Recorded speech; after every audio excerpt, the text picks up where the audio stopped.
I don't have my umbrella.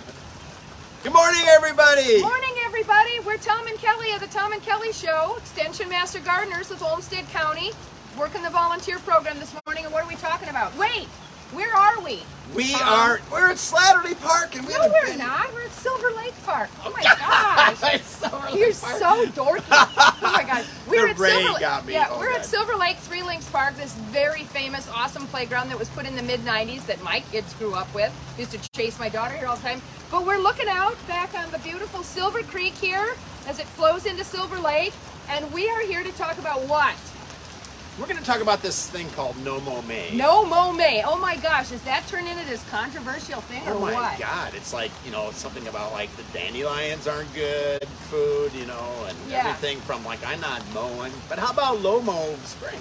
Low mow spring. You've got low mow spring here from the Xerxes Society, which, hey, Xerxes Society knows all about pollinators. They're like the #1 premier pollinator habitat organization here in the States. And they do bee cities. They do bee cities. Yeah, they sponsor bee cities. And with University of Minnesota Extension, we have the incredible bee lab, right, that Marla Spivak's started and is being carried on by all kinds of people. We've got a lawns to legumes program here in Minnesota, sponsored by Bowser. Wait. Oh yeah, leave me in the rain. So we're talking about Mow May and the benefits and the negatives about Mow May. And what Tom had mentioned, oh, you're getting the lawns to legumes plaque? I'm so proud of this, yes. You are proud of that. You're finally a coach. I'm finally coaching somebody. Yeah. Oh my God. Look out. So you posted kind of a little teaser post, our little caricatures that Greg Wimmer did. Thank you, Greg Wimmer, for those awesome caricatures of us. Yep. Hey. Our take on Mow May. So you got a take on Mow May, and I got a take on Mow May. Of course, yours is going to be maybe a little dweebier than mine. So you want me to hold this up for you as a script, Tommy Bahama? No. But we know where Bee City started. It's only been around for a couple of years, and they actually, was it Appleton, Wisconsin? They actually changed the city ordinance on weeds or something short term. But, there's a lot of cities that are promoting it, but basically, I can't not mow all of May. I've got a huge pollinator bed. So I'm more into the low mow. In fact, I'm like a no spray May. I don't put any pesticide or anything on my yard. I weed and feed in the fall. That's it. And my yard looks just as good as anybody's. So I'm a one and done. And that's what they suggested at the U of M Extension when I took the core course for Master Gardeners. Mm-hmm. You only need to fertilize once a year. So. Well, if you leave your clippings on, right, they count for one fertilizer and then do one fertilizer. So my take on Mow May, one of the things I did, I know you mow, so what I did purposefully... I haven't mowed yet. You haven't mowed yet? And nobody's mowing today. Right, nobody, you better not be out today squishing the soil, squishing the air out of the soil, creating mud. That's bad for the soil. You guys know I'm a soil geek. Okay, so what's your take, Kelly? Well, one of my takes is I liked Mow May for one reason, because it helped to destroy my lawn. When I finally mowed it, it was almost 2 feet tall, and it's like, yes, this is going to help kill my lawn because I want to eliminate my lawn. And now my Virginia bluebells, can't think of that Latin name right now. Something Virginiana, not hepatica. What is it? It doesn't matter. But anyway, so I've got Virginia bluebells infiltrating my lawn now, and I've got wild strawberry and that horrid Campanula rapunculoides. Oh my gosh, that's infiltrating. But slowly but surely, my lawn is going away, and it's going to be replaced with pollinators, right? You got the violets, wild violets coming out. Oh, the violets, which I call violence. Violence. Violence. They are violence. They're definitely an R species, I think. So that was my other take. I was going to launch into some ecology, scientific-y stuff. Get ready, guys. Take notes. Do you want to go to one of your other takes on Mow May? That's pretty much it. Like I said, a lot of people have kind of, the poster child is the dandelion. Terexicum officinale. Yeah. And everybody's like, okay, so I don't want dandelions, especially the stalks, and when they, so I'm going to wait until they bloom for a while, but they're not great, as we said, they're not great pollen, they're not great for, the protein is just not there for the bees as much as other flowers, but that's about it. I mean, my focus is on growing other, like ephemerals or some other things that I got, narcissa and tulips, and as much as I can growing right now for the bees. But I haven't seen a lot of native bees.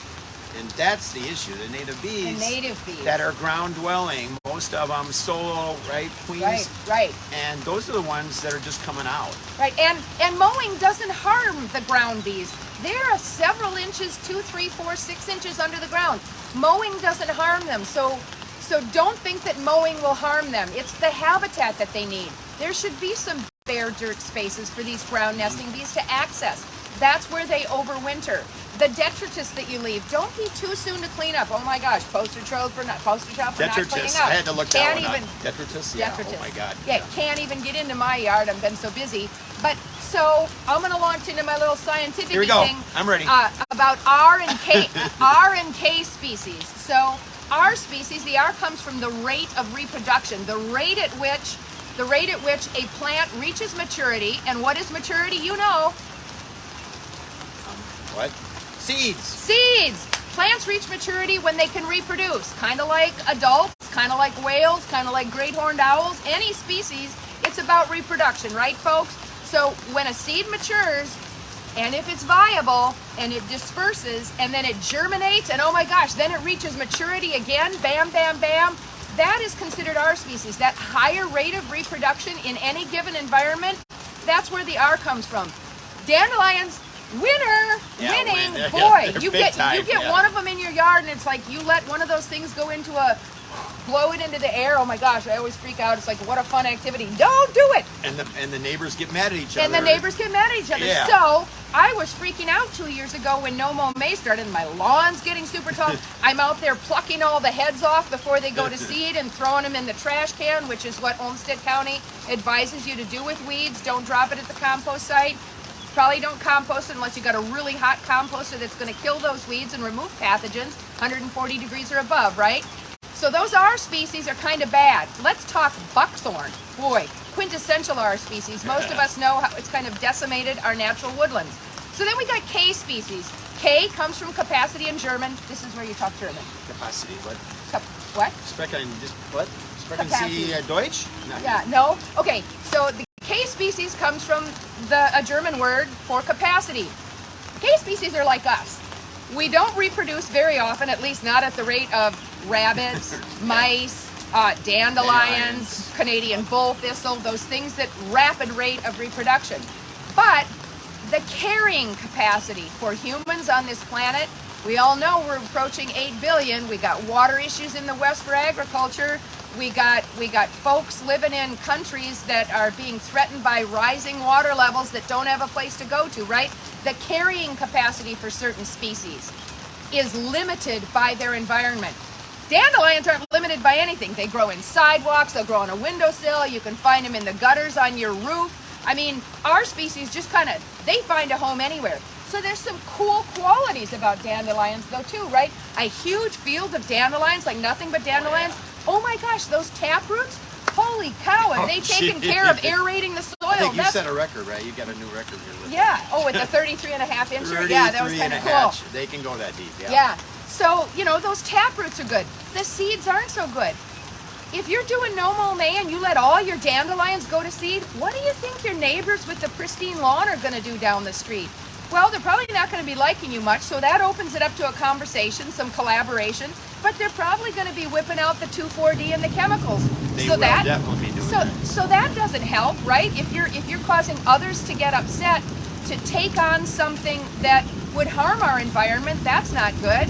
Hey, what about calling those neighborhood kids that live on your street, give them buckets and tell them, I'm going to give you a nickel for every dandelion blossom you pick off. They get some money, they feel special, all of a sudden you've made a friend and make some pretty bouquets. Pretty bouquets, yeah. So there's all kinds of things you can do. And I'm going to call out my friend Heidi Cass. Heidi Cass, you're probably not listening because you're at work right now, but Heidi Cass posted on Facebook last year, if you look at a dandelion plant, once that first blossom comes up, there's a bunch of little mini buds just waiting, right? Because it's our species. It is just going to produce as many seeds as possible. You can pickle those. Dandelions are edible. This is the time of year to go out and harvest all those young little leaves and eat them. Make sure they're clean, wash them. But they're an edible plant. They're really high in nutrient value, gang.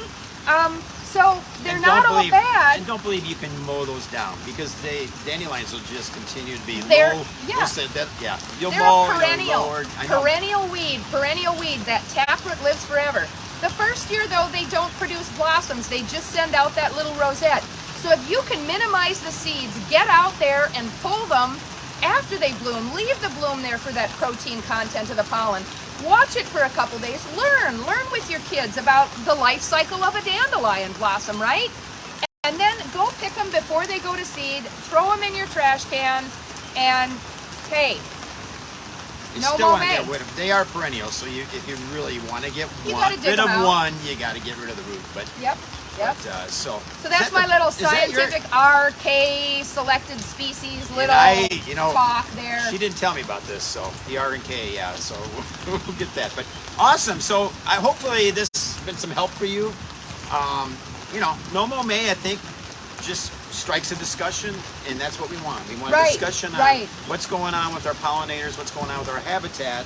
We want folks Yeah. to dive into the research. We want folks to learn, understand what it is. Our county and city parks are trying to do something that's really going to help our food system. You've all heard the statistics, 40% of our food, all you coffee drinkers, boy, you don't want to see me on caffeine. I'm not a coffee drinker, but boy, I've had to I think cut I you might have back. had too much. Oh my gosh, wow. But So- anyway, the parks are trying to do something. They're preaching it, no Mow May, but dig a little deeper. Dig a little deeper. We'll post some links for you below this show. We keep forgetting to do that. I'm always saying we're going to do it, but I'm a real major loser at administrative tasks, and finally now you're not vacationing I'm going to anymore. help a little bit. You got to help me with that So administrative stuff. pollinator habitat. Pollinator habitat. Let's- And drive by Three Links Park on 7th Street Northeast in the next couple days. It's absolutely beautiful. There's a stunning pollinator habitat with all of the flowering trees here right now. It's really quite gorgeous. And our Master Gardener demonstration gardens. So Yes, they are cranking too Yeah, right now. so- Spring has sprung. It was a long winter, and we're here for spring. this is spring. Yes. May So- showers bring. No. It's April showers, April showers spring, bring May flowers. flowers. Not yeah. this year. We're so Not late. this year. We're so So late. late, yeah. Okay. Okay, thanks everybody, and rock your Your No Mow day. May, and rock your day. Rock your day. Rock Bye your bye. day. Ah, you left me in the Okay, rain again, I know, but what Tom. am I supposed to do? Good.